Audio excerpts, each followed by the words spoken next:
you can do to reduce risk. Okay. Just do stop me. You know, my voice can put you to sleep. And so, yeah, you don't want to be listening to me for an hour or so. Okay. Okay, so what we know about undergraduate student mental health is that for the past 30 years, there have been all sorts of reports that have suggested that students with mental health complaints, the number of students with mental health complaints is increasing, and the severity of those complaints is also increasing. And that's taking into account how access to university has widened and student population has grown.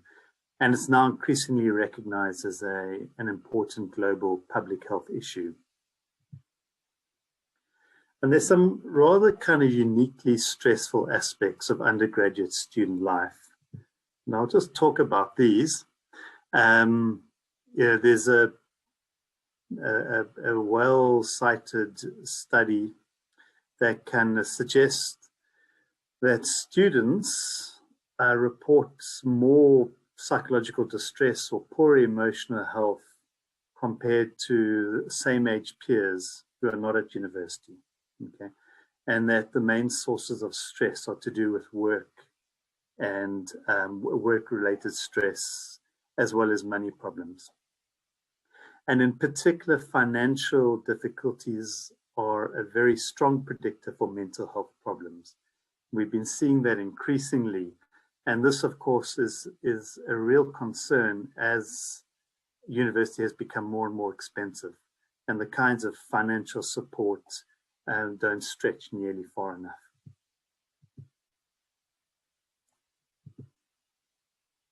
So this is some data from a few years ago, where we looked at distress levels among students on campus, and women students reported higher rates of distress than men. A lot of research has suggested that women are generally more able to report psychological distress than men, but it's also likely that this is as a result of the kind of patriarchal society in which we live. At the time, Black students reported higher rates of distress than white students, and we put this down to the sort of unequal and alienating environment. At the time, the majority of students on campus, it was a white majority student body, and a lot of research from around the country was suggesting that many students, Black students and women students, found this environment alienating. Now, what's interesting, just as an aside, is that we've collected more data recently, last year, in fact, and that gap, that racialized gap between Black and white students has closed. What is reported here is that postgraduate students reported lower rates of distress than undergraduate students.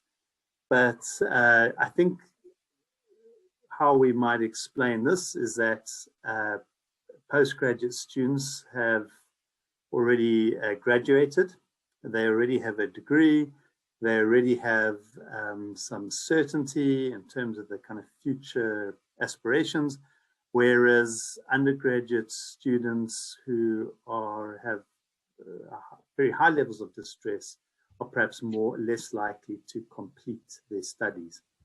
But we should be careful not to assume that just being a postgraduate student is protective. I think a large proportion of these postgraduate students who are honors students, they have all the benefits of the protective factors of being undergraduate students, and that they're in classes and they're supported in all sorts of ways, which is different to senior postgraduate students who are often describe their studies as being very lonely. And then, as you would expect, you see that those who are receiving psychological treatments report much higher levels of stress than those who don't. I'm just going to go through all of these, and then we'll talk about postgraduates in particular.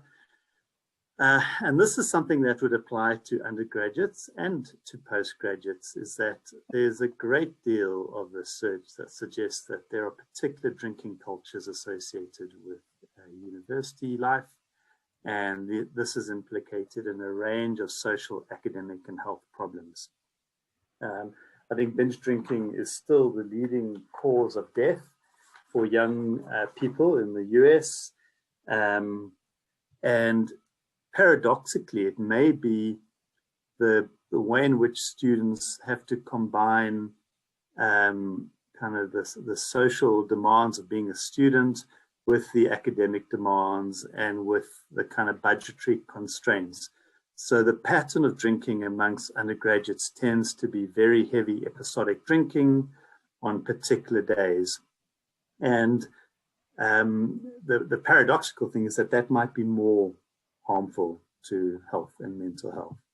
Some of the data that we've collected at Rhodes University that I'll just mention here very quickly, just the last two things.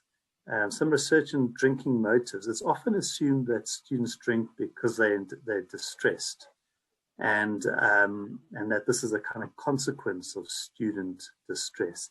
But in fact, the research suggests that students generally drink because it's a very kind of social activity and regarded as an important part of being a student.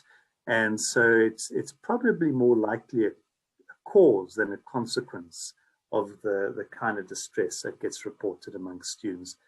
And then another quite interesting thing that I just want to flag because it's interesting is we've had a look at the neurocognitive effects of heavy student drinking, generally with young people who have quite short drinking histories. And the worrying thing was that this research suggested that the neurocognitive effects were what you see with long-term rugby players who've had multiple concussions. Damn. Brain damage. Yeah. So be careful. Okay, so of course, a factor of student distress is sexual violence. Okay, and there's more and more data from around the world suggesting that universities are just not safe havens for women, that many women students experience sexual victimization throughout their university years, and some repeatedly so. Okay, and I had a conversation a while back with the previous head of the counseling center who suggested that whilst this has always been bad, it's always been a concern for the counseling center, it's gotten worse. And what she suggested that more and more you're meeting students who've been sexually assaulted on more than one occasion. So two or more incidents, unrelated incidents of sexual assault. And so it's little wonder that, and I think this was in 2017, my time frame has become a blur with COVID, that students at this university, and I don't know how many of you were here then, I imagine some of you are new to Rhodes University as postgraduate students, but the situation resulted in a shutdown. And so we have to ask ourselves how bad things have to be to cause young people, and this protest was multiracial. It involved middle class and working class students who were united around this kind of common cause, which was a kind of complaint about sexual violence on campus. So this is certainly a factor that impacts on the mental health of students. There's, of course, also quite a large growing body of research that suggests that racism impacts on people's or causes psychological distress. Certainly in South Africa, there have been various studies. They're a little bit dated now, and I would like to hope that the situation's improved, but I don't know. But these studies suggested that racism was quite common on campuses, that informal segregation was relatively common. Many reports at the time suggesting that these institutional cultures were experienced by many Black and female academics and students as alienating. There are other factors too that might come into play. Bangeni and CAP have explored the gulf that often emerges between first-generation South African Black university students and their parents and peers at home. And I think that probably is something that happens between first-generation students generally.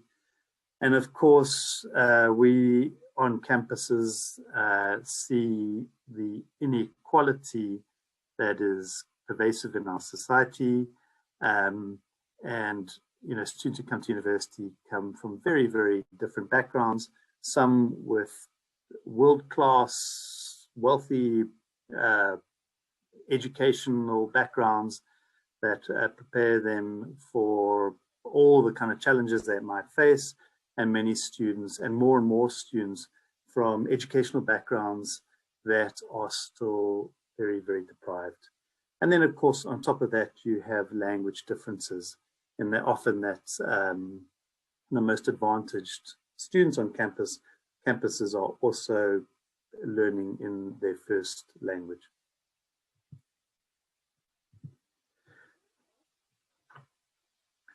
The other explanations that have been offered for this rise in student mental health complaints has been that access to university has widened. Since I've been at Rhodes University, quite remarkable progress has happened in 10, 12 years. And our student body now much more closely represents the national population than it did before.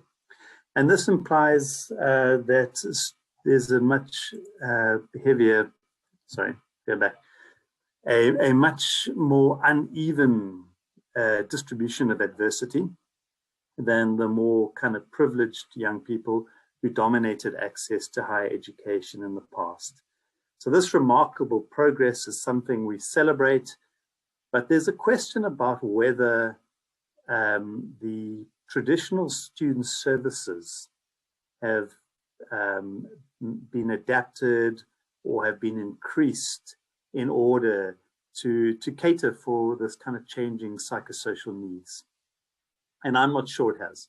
I think we have at Rhodes University a very active, very good counseling center, but they are, as you'll hear in a moment, they are very, very busy, and they have to ration their services to some extent. The other factor that appears in the literature is that unlike the situation maybe a generation or two ago, university studies and even postgraduate studies is not necessarily something that provides job certainty. So first generation disadvantaged or working class students in particular who obtain a place at university, and this is often despite many, many barriers, structural barriers that stand in their way, will often be the first in their families to do so, and they must therefore cope with enormous expectations that this entails in our country of grinding poverty and growing unemployment, where a degree might be seen as a difference between a life of comfort and a life of hardship. Yet the reality is depressing. This is data from 2019, so it's relatively recent, and it kind of suggests that quite a significant proportion of graduates, people with degrees, don't find employment. And that proportion decreases, so there's an effect over time, but it's a growing proportion, and that even in the sort of 12 to 34 year age group, 12–13% of people with who are graduates are unemployed. So that's that's a significant factor, is that our economy is unable to absorb all the students who are graduating. Okay, so these doors are the doors to the Rhodes University Counselling Centre. So we have a very busy counseling center. It is the home for our intern counseling psychologists. There are 6 of them normally, and there are a number of qualified psychologists that provide services. And this is a remarkable thing on most campuses in South Africa, that you can obtain psychological care that is free at the point of delivery. The only challenge is that over the years, the demand for this service has just increased and increased. So unfortunately now it often means that there's a waiting list, and that you might not be seen immediately. But we are fortunate to have the counseling center. And I'm not sure what it's going to be like this year, that you can continue to access these services online or face-to-face if you're on campus. But the question is, and I think while Rhodes University does take mental health of staff and students seriously, there are criticisms to perhaps the extent to which the counseling centre has not grown to meet the increasing demand and also growing student numbers. And also it's perhaps that the types of services that are offered might also need to adapt and change to our changing student needs.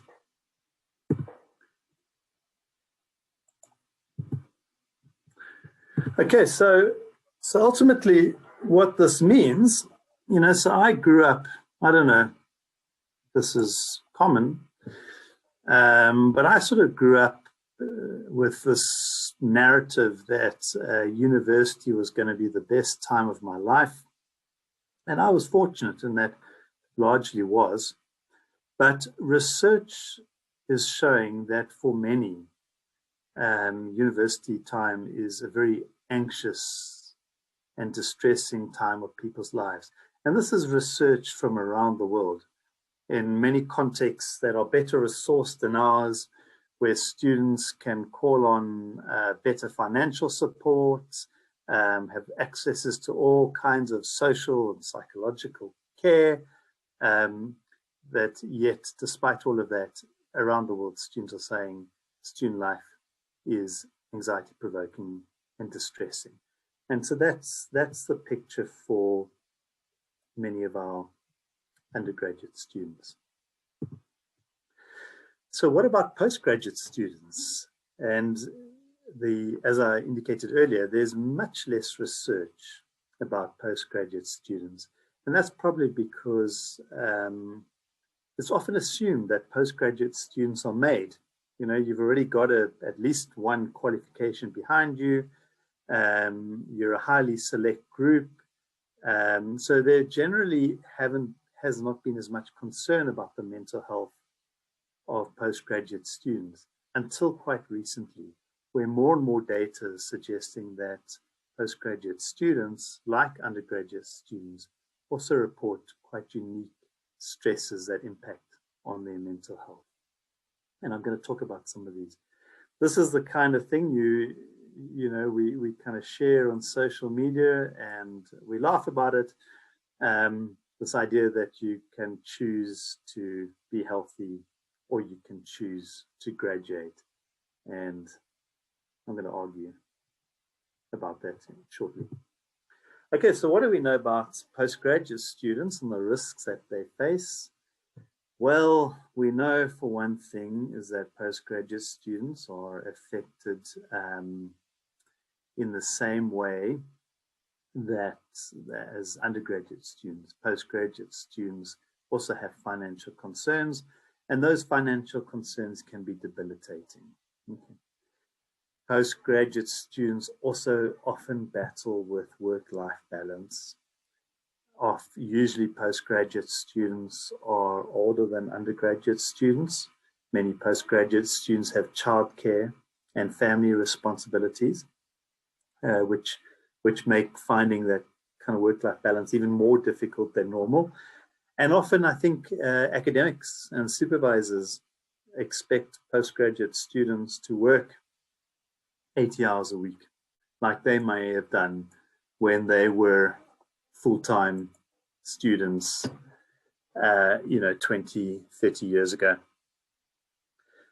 The other thing that's always worried me is how many postgraduate students, and these are often maybe less of a factor for coursework postgraduate students, but for those who are doing their degrees by thesis only, there's often both physical and emotional isolation, and it can be a very, very lonely journey, where you spend most of your time on your own in front of your laptop working. Okay. We also know that many postgraduate students are beset with feelings of inadequacy, kind of imposter syndrome. Sad, bad news about that is it stays with us even beyond being postgraduate students.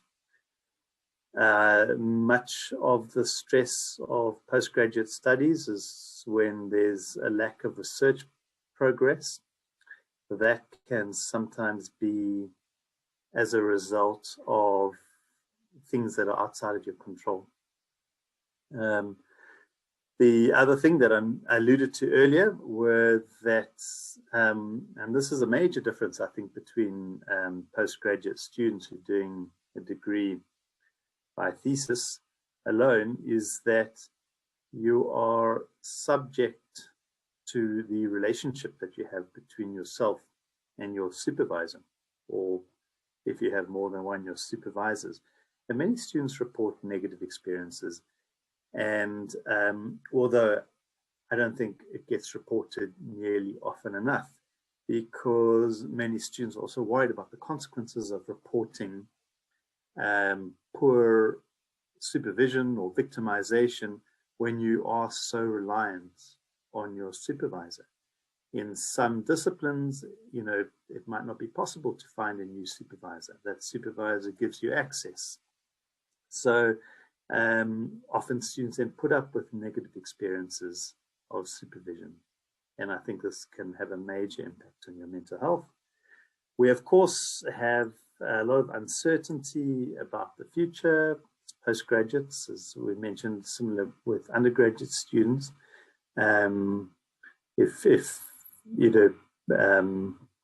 many postgraduate students perhaps looking to academia as a place to work, and you look at how kind of slow turnover might be, where the opportunities are going to come up, or that uncertainty about a future might mean that you take on additional teaching and you take on all sorts of other things in order to increase the likelihood that you get employed once you finish your research. But that also, detracts from your time and puts more stress on you. Then, and these are, by the way, I should have said right from the beginning, these are risk factors that are reported in the literature. There are issues around language and acculturation, particularly for international students, and many postgraduate students have that double burden sometimes, okay, of being a postgraduate student and being an international student. And the other aspect might be that you encounter xenophobia in this country. And then, of course, many people reporting in the literature gendered experiences and racial inequality and racism in the course of their postgraduate studies. I see there's some chat coming, so it might be a quick opportunity just to have a quick look, and because I haven't been following it.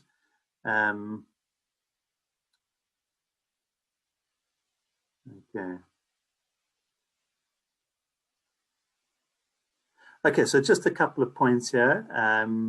The university has changed a lot from the smaller classes in the 1990s. And so with widening access, much larger classes, the massification, and I think that is certainly a factor. So I was looking at some data at Rhodes University And I didn't come here as an undergraduate student, but if I'd come to Rhodes University, I would have been part of a student body of 3,000 students. It was a small university, classes were much smaller, most students were in residence, and students were seen and they were known. So when students had difficulties, this would be picked up quite quickly. That's obviously much different and much more difficult with larger classes. And then the point here from Sharon is also that classes are so much bigger. And absolutely, in the psychology department, for example, in a few years, our student numbers have grown by 800. That's 800 extra students. That's bigger than many departments in total at Rhodes University that are absorbed. So that does put additional pressure on lecturers and other people, and more and more postgraduates who teach. There's a question from Puleng about references on the negative experience relationships between student and supervisor. I'll be able to provide that, and Sharon has answered that question, that there is some research in Australia. Okay, so I've caught up with the chat.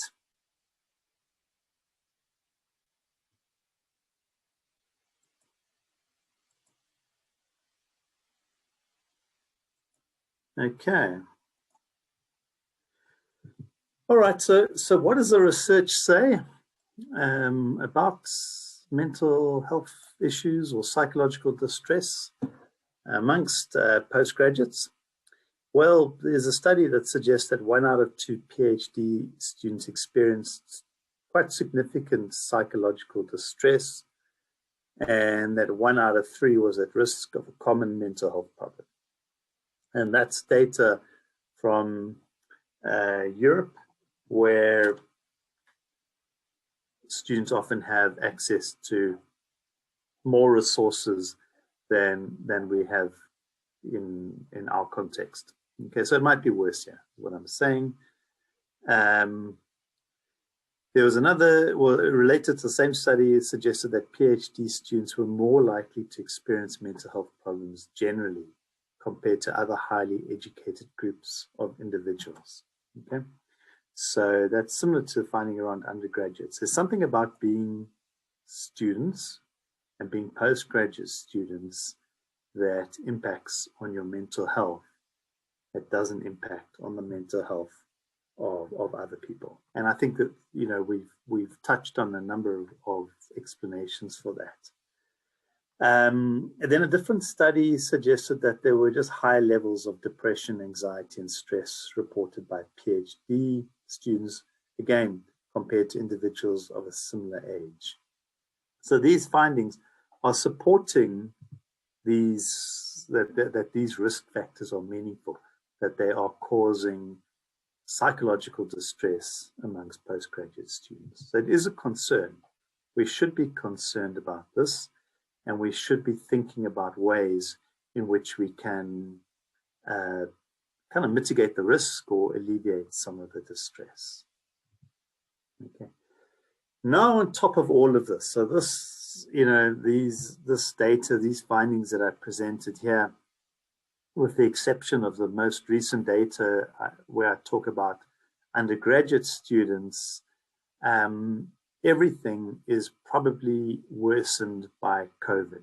Okay, so COVID has had a huge impact globally on people's mental health. I mean, on the one hand, you're having, you know, people die in quite awful situations, alone in hospital without access to loved ones. So there's an epidemic of bereavement that's being reported in countries that have been heavily affected by COVID. There's the anxiety of COVID, but then there are also the effects of the lockdown, that people are increasingly socially isolated, and that people are deprived from their traditional forms of social support. So all of this can detract from our mental health. And the way in which I've been feeling lately is that it's just going on and on. And I think it's hard for us in South Africa, where we, don't have a very clear end in sight. Vaccine rollout is happening at a snail's pace. And whereas I know other people in other countries, and this is anecdotal, obviously, are buoyed by the fact that they've either been vaccinated or they have a vaccination appointment coming up. Yeah, so this has really impacted on people around the world, and it would also exacerbate many of the negative experiences of being a student. So for postgraduates, we also know that some postgraduates, so interestingly, during the lockdown last year, some of the students I supervised found that they had a lot more time than normal and were making great progress with some of their writing, but many students found that their projects were delayed. Okay, their projects are delayed because their supervisors are having to, learn how to teach online and are working without normal levels of administrative support. They're delayed because you cannot move around. It's all sorts of reasons where student studies have been delayed. And then there's the impact on finances and on financial support that we're seeing on campus at the moment. And so I see that this slide has resulted in quite a few comments. So I'm just going to have a quick look. Okay, so yeah, so Sharon's just mentioning hotlines being, people using it much more than before. Yeah, and look, that's a good point too. Job opportunities are impacted. With a massive global kind of recession that's a result of kind of lockdown and less opportunity to move. So that would certainly impact on your mental health. Then there's a question, are there any security measures by Rhodes University to protect international students, especially those living off campus? I don't, there's not as far, yeah, and the clarification is that to protect international students from xenophobia. Look, unfortunately not. Sorry, my light has just gone out. CPU, we have a very good campus protection unit, but they do sometimes respond to things that happen off campus, but there isn't there isn't a kind of formal measures to protect international students. And also, fortunately, we've been spared some of the dreadful xenophobic violence that has happened in other parts of the country. So quite recently, there have been, in Grahamstown or in Mukunda, there have been some spaza shops that were targeted. I don't know that students, I'm not aware that any students have been targeted yet, but I imagine it's always an anxiety, being somebody who comes to South Africa from somewhere else. So unfortunately not, but a lot of people off campus do subscribe to the local security company, which is called High Tech, and they are very good. Okay.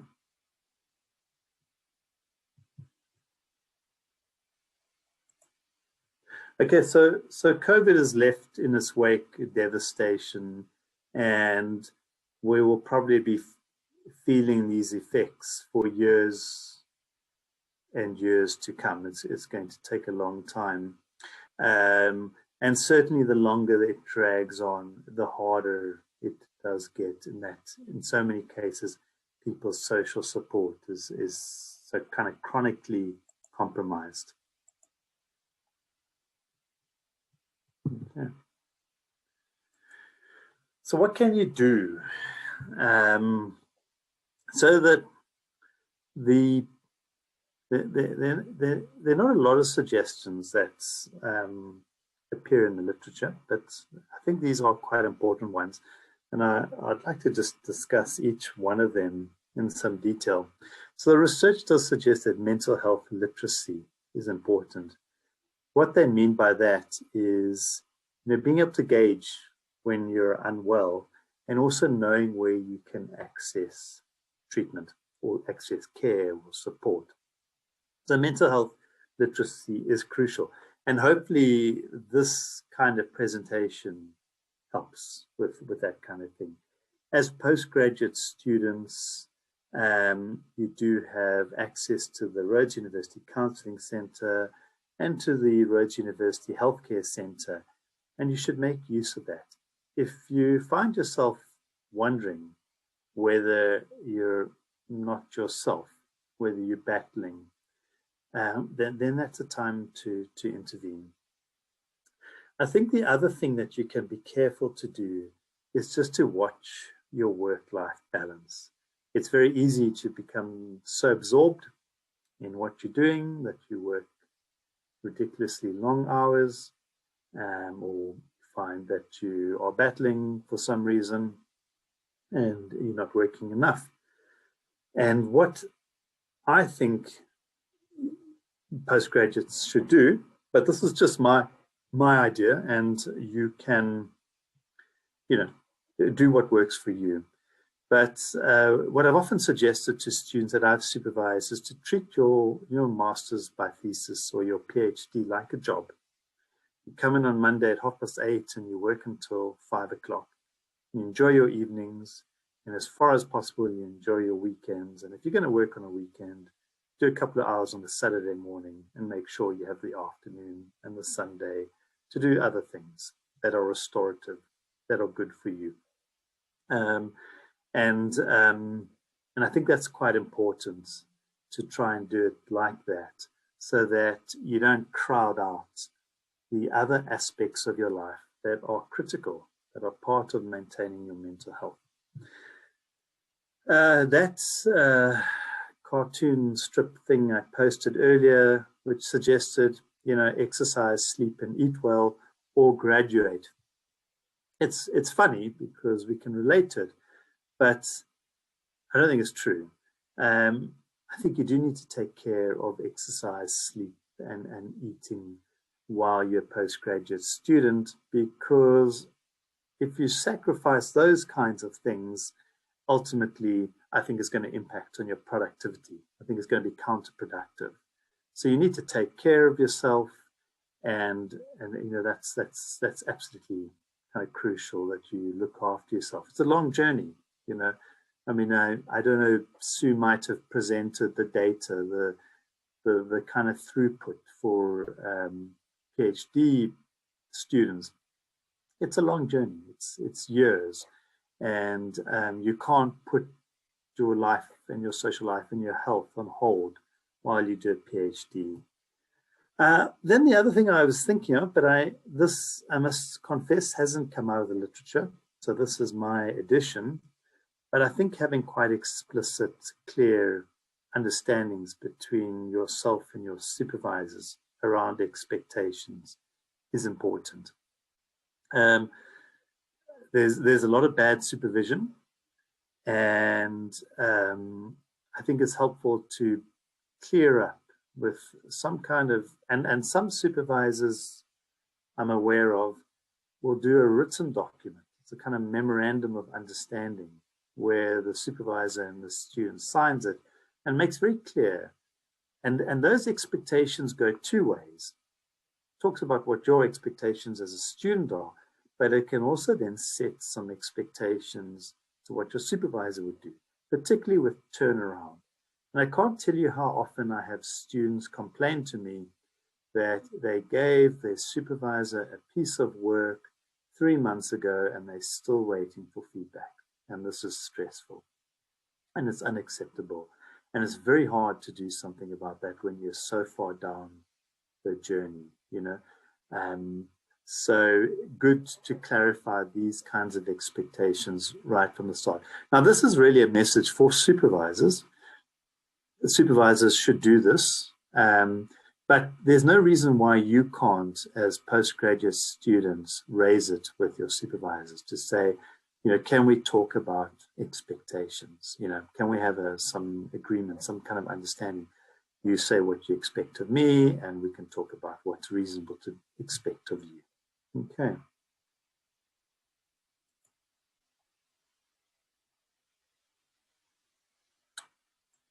Okay, then personally, what I think is probably the most important part of, well, reducing the risk is to maintain good social support. So what you have here, you've come together for this and a whole series of workshops and other activities at the Center of Postgraduate Studies. And I think that's extremely beneficial. The alternative for many of you would be to be sitting in the library or to be sitting in your room somewhere all alone. And you need to avoid becoming physically isolated and emotionally isolated. So even if you, I mean, so the supervision arrangements are very different in different disciplines and even within disciplines. So if you're in the sciences, you might be part of a lab, and with that comes a ready-made group that you're a part of, and that can provide you with a great deal of support. Unless you don't get on with people in that group, then you'd have to find another one. If you're in the humanities, it might be a very, very different experience where you meet your supervisor once every fortnight, if you're lucky, and the rest of the time you're on your own.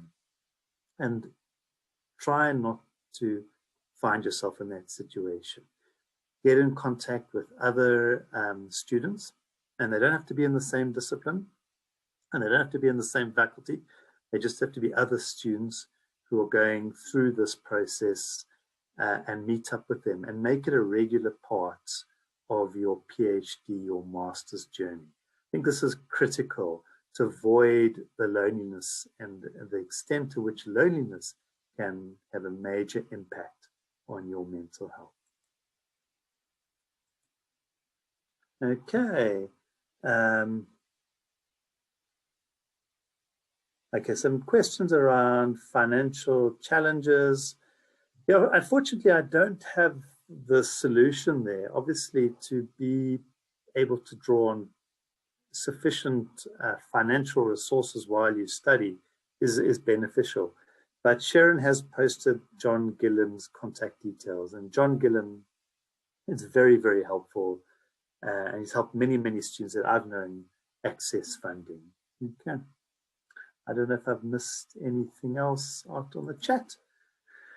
Okay, which really then brings me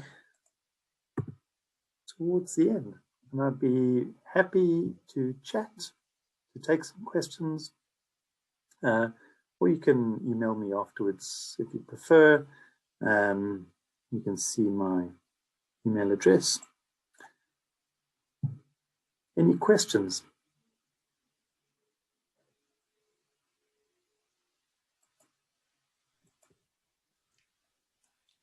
Thanks, Charles. Just to say, we are quite a small group, so you're welcome to unmute your mic and just jump in and ask Charles a question, or you can put an M in the chat so we know you want the microphone, and then we can hand it over to you.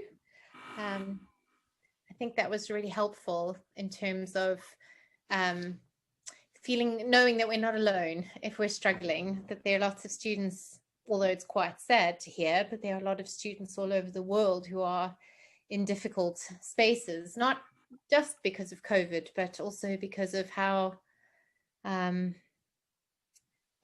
think how pressured and how stressful the higher education space is becoming globally. I, for example, work quite a lot with students who are publishing out of their thesis research, and there's quite a lot of stress around getting publications at master's level so you can get into PhD programs, and getting publications at PhD level so you can get postdocs, and getting publications as a postdoc so you can compete for jobs. And I think that this publish or perish culture has a lot to answer for in terms of supervisor stress and mental health, as well as student stress and mental health, to be honest.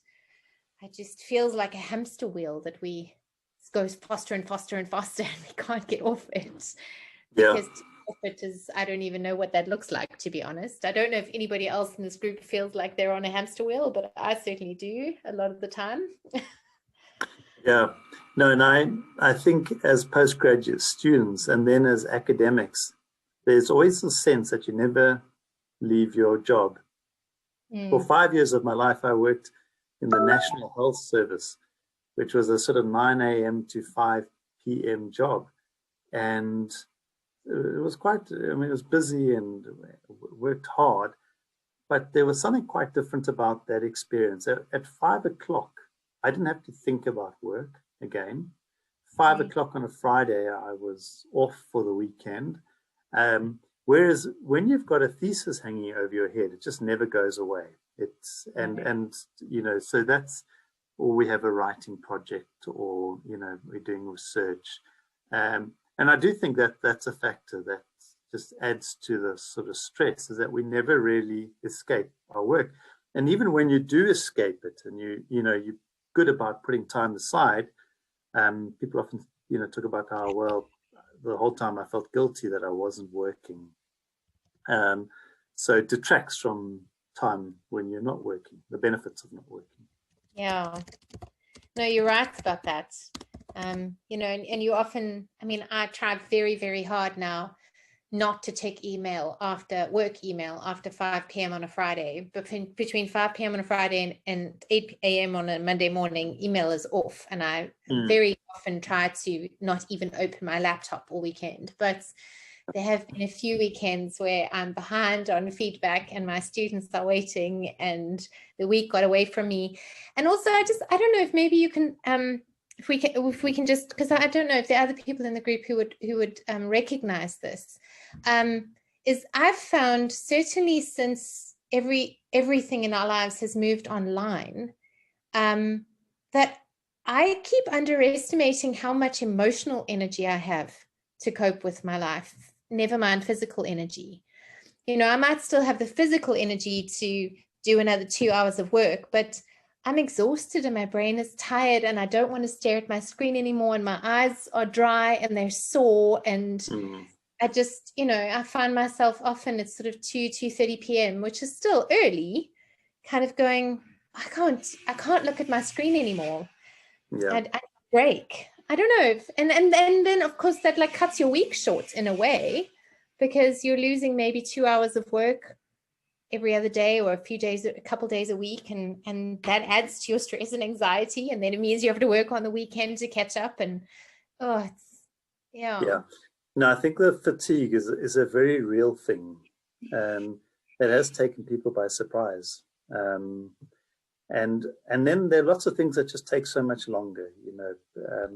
What were once conversations now become a 3-page email which takes 45 minutes to type out. So yeah, I think there are all sorts of ways in which we may not have anticipated, but this is impacted on us all. And it also just is relentless. That it is relentless, and I think that's what I've been seeing a lot on social media. I'm part of a couple of global academic groups, lots of women from the global north, but also from the global south, and there are differences in our different contexts, but everybody seems to just be kind of running on fumes at this point. Lots of students in those groups as well as researchers.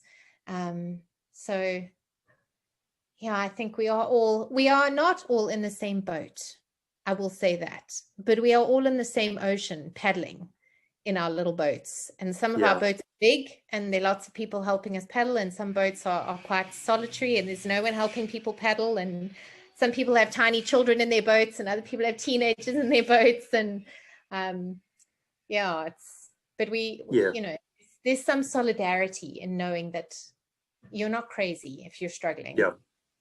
Yeah, and which is why it's so important to have these kinds of conversations, because we might not know that, and we often assume everyone else has got it taped and they are fine, they seem to be fine, not realizing the kind of distress that they might be carrying. So I do think it's important that we have these kinds of conversations. Yes. Well, as Lindsay says, validating and lots of pragmatic and actionable advice that at a minimum tells me I'm not alone or deficient in feeling a bit anxious sometimes. Yeah. Yeah, thanks, Lindsay. And then I think also just, I don't know, I'm sorry, I was kind of tuning in and out because I'm trying to multitask, but to what extent you talked about social media and how social media can be a resource.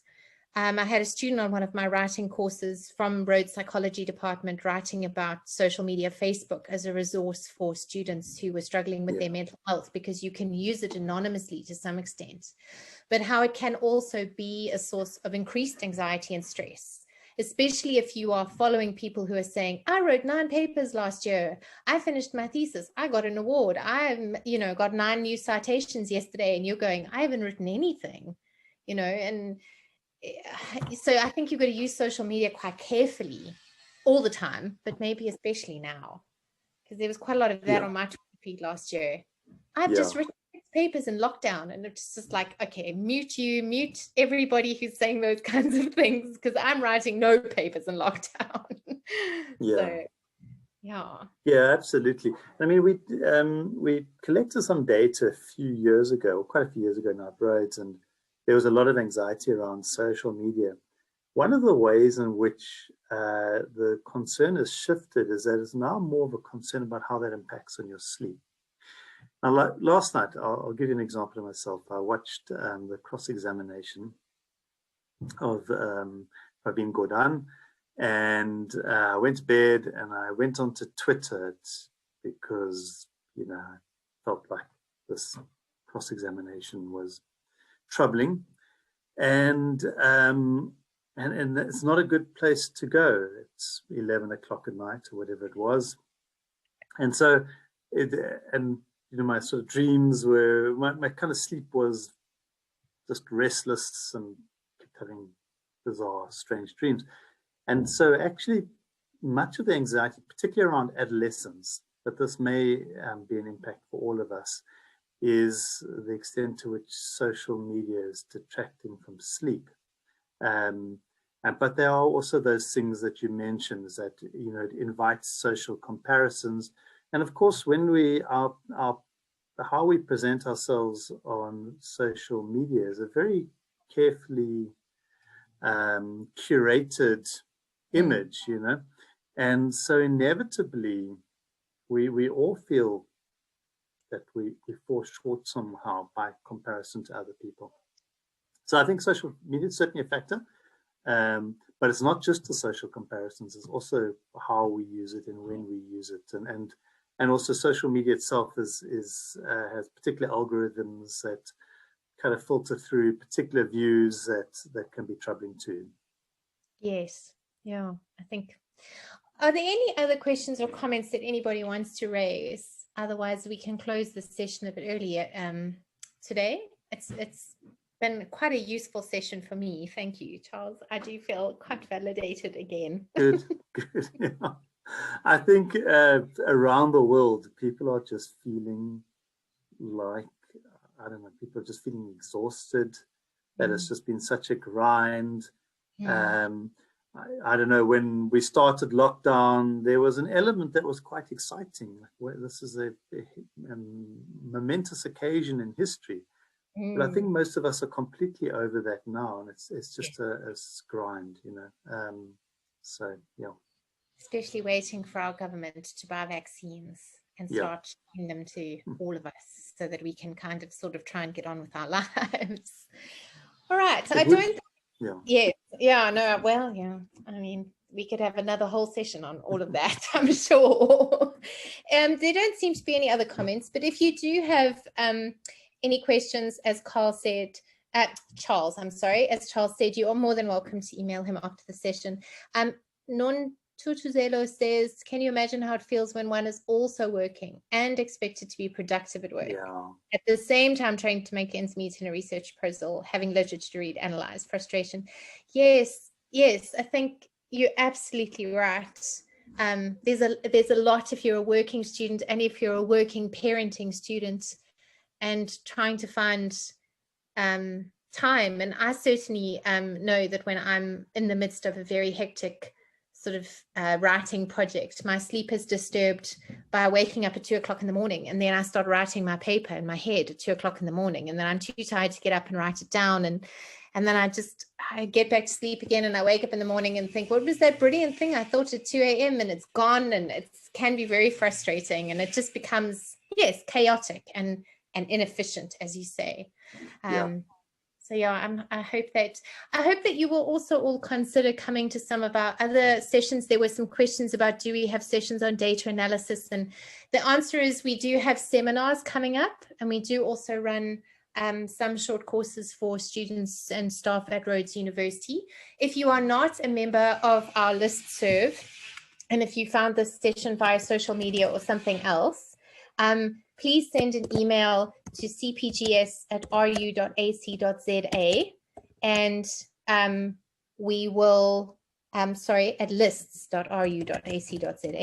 and we will add you to our listserv, and you are then able to get notifications about upcoming seminars and short courses that you may find helpful. But otherwise, I'll just say thank you very, very much to Charles, and thank you for your time, and thank you all for making the time to be here. I'm glad that you found it helpful, and I wish you a very good rest of the week and weekend upcoming.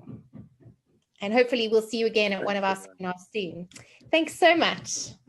Bye, everyone. Thanks, everybody, and thank you, Sharon, for hosting. Thanks, Charles. Bye.